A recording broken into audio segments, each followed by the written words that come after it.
Hey everybody, welcome to a day in my life. No matter how mundane the task, you're coming with me today. I'm going to show you what I do just with an average day. As soon as I get up in the morning, the first thing that I have to deal with is feeding my cat, because as you can hear, he does not let me do anything else. Hungry cat. As you can see, he's not starving. Alright, so next I'm gonna take a shower and shave. Woohoo! Aren't you glad you're watching this? I like to use an electric razor. It's faster. It's all about saving time.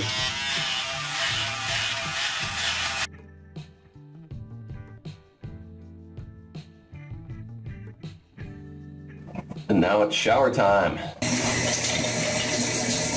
Cause they know I'm the king of the cool jack. Get out of here, you nosy little pervert!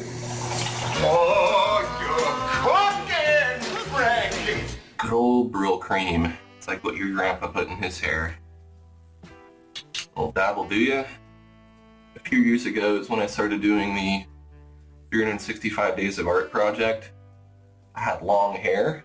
Really long hair, like down past my shoulders, and it was such a pain in the ass to deal with having long hair like that. So while I was doing the 365 Days of Art, I needed to find ways to cut corners and save time, and so cutting my hair was a good way, because then now all I have to do is just go slick it back and it's good. Alright, so I'm done getting cleaned up here. Now it's time to choose what to wear. It's a gig time. What t-shirt am I gonna wear? So I made that pretty easy on myself. I ordered a bunch of shirts off a Spreadshirt, so now typically I'm just wearing my own shirts. I'm gonna wear a shirt with my face on it today, since this video is about me. Alright, so here's my living room slash office. It's super dark in here because my windows are all kind of covered. I don't like a whole lot of daylight while I'm working, which a lot of people do like it. Probably a lot more healthy and more natural to have some daylight, but I find that it's distracting for the work that I do, since it's all pretty visually based. I want to be able to see really well, and I also want to feel like I'm in an office, so I have these fluorescent lights. Usually what I do is I get up, turn on my computer, check my email, kind of maybe just hang out and relax, and maybe eat something. I don't eat a whole lot in the morning. I'm not really much of a breakfast person, but I think this morning I might eat like a peach or something. So one of the things I like to watch is Democracy Now!, which is online commercial news. Usually it's kind of negative stuff, so I like to watch this first and then follow it up with something a little more positive, so that I'm not like bummed out all day. Alright, so I actually got up off the couch, and now I'm sitting down at my computer, and I'm going to crack this vitamin water here and start doing a little bit of work. Now, sometimes I have things that I have to do, like, you know, maybe I told somebody I was going to do something specifically today at a specific time. You know, I'll make sure that I meet those appointments. On other days, I'll just have a list of tasks that, you know, I could work on, but I don't necessarily have to work on. Some have a little more priority and weight than others.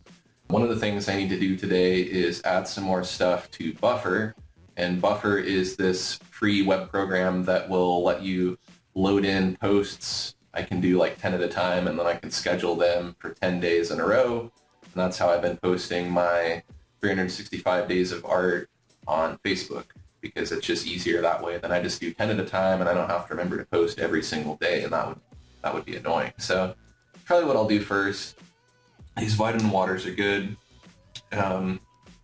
Besides getting hydration, I know that sugar is bad for you, of course, but there are some vitamins and a little bit of caffeine. I'm not a big coffee person. I never really have been. For a while, I would drink energy drinks like Rock Stars and things like that, and that was a really bad habit, because those have a ton of sugar and way, way, way more caffeine than anybody needs to drink. So those would do weird stuff, like my eye would twitch, or I'd get weird headaches from drinking those too much, so I pretty much cut those out. So for me, this is kind of like a light energy drink, you know? I don't drink these every day, I'm not dependent on caffeine by any means, but some days it's just nice to have one, so just kind of sip on this throughout the day.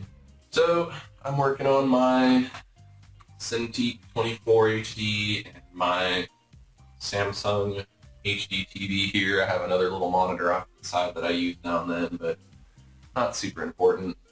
I only really use the Cintiq when I need to use it, like if I need multiple screens, like if I'm doing video editing, it's nice to have the video on my main screen and then all the controls to edit the video on the Cintiq. Obviously, if I'm doing any illustration work, I'm going to do that on the Cintiq.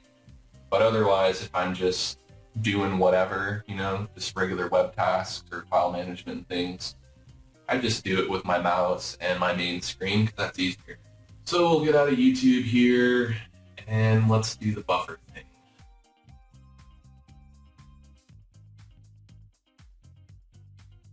All right, so I think based on what I have left on my list here, I'm going to do a quick Photoshop tutorial and you get to see behind the scenes how this is going to work. They're usually pretty quick, so I may not end up showing you the whole thing. I might time-lapse some of it. How about showing people how to get fonts from Typekit? Typekit is something that you get with your Creative Cloud subscription. There is a ton of fonts that you can download and use, so I'm just going to make a new canvas that's bigger. Let's say 1920 by 1080, and then I'm going to open up Camtasia, screen recorder, make sure that I'm recording audio, just make sure the audio is working. So here we go. Now, for my more complicated tutorials, like the ones where I'm painting photorealistic things, a lot of the times I'll just paint that and not say anything, and then once the painting's done, I'll speed up some of the footage and cut it and edit it, and then I'll do a narration over it just because that tends to work better. It ends up being less effort, and then the videos are more to the point. You know, there aren't a lot of spaces where I'm rambling, like in this video here, where I'm doing it off the cuff. But for Photoshop, these tutorials are so quick and easy, it's just less effort for me to just record the audio with the video, so I'm going to do that here. You're going to see me totally mess up and stop and start, and that's just how it goes. And you'll get to see the magic of me cutting that stuff out later. So here we go.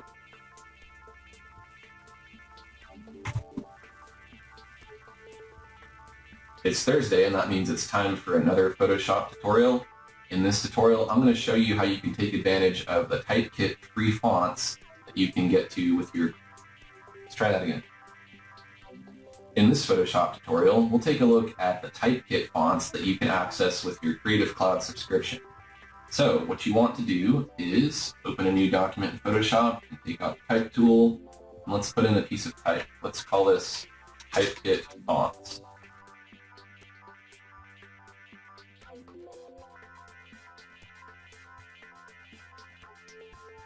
Thanks for watching, and I'll see you next Thursday for another Photoshop tutorial. Alright, so that's the end of that. I'm going to click the stop button. That was pretty quick and easy. Whoa! Time for another Photoshop. Save and edit. That was pretty quick and easy. I got lucky on that one. In this tutorial, I'm going to show you how you can take advantage of the Typekit free fonts that you can get to with your... There's the font. Nope, that was the messed up. I'm going to cut that out. In this Photoshop tutorial, we'll take a look at the Typekit fonts that you can access with your Creative Cloud subscription. So what you want to do is open a new document in Photoshop, take out the Type tool, and let's put in a piece of type.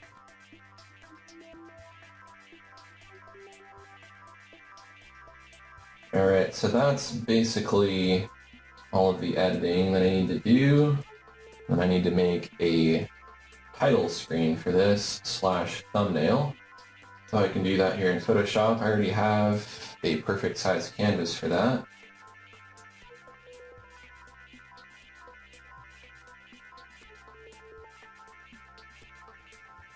If you're wondering, sometimes I'll listen to music while I do stuff like this. I don't just sit here in complete silence, but other times it's easier to concentrate with silence.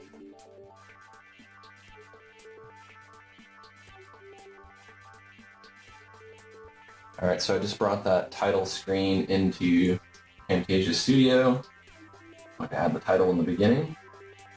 In this Photoshop tutorial, we'll take a look at the typekit fonts that you can access with your Creative Cloud subscription.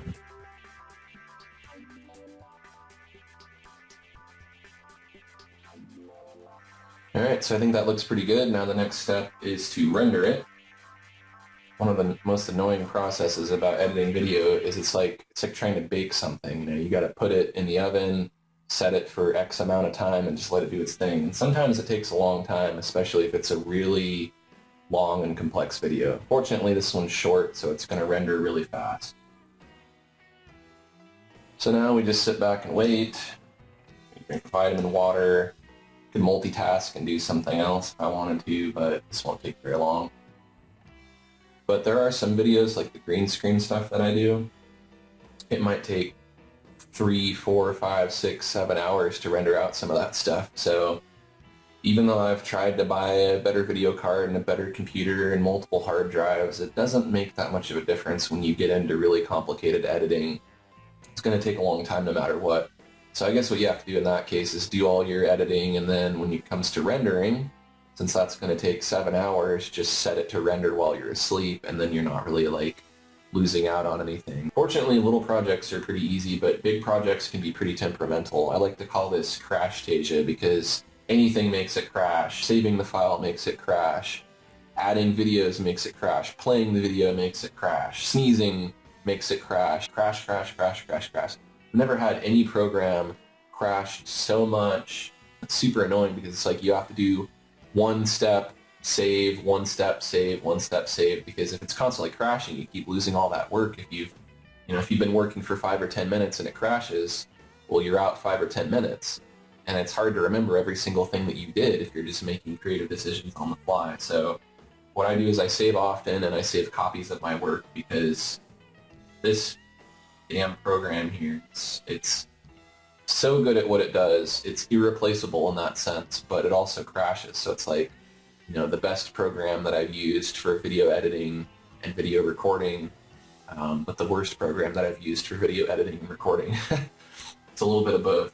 All right, so let's check our video. In this Photoshop tutorial, we'll take a look at the typekit font that you can access with your Creative Cloud subscription.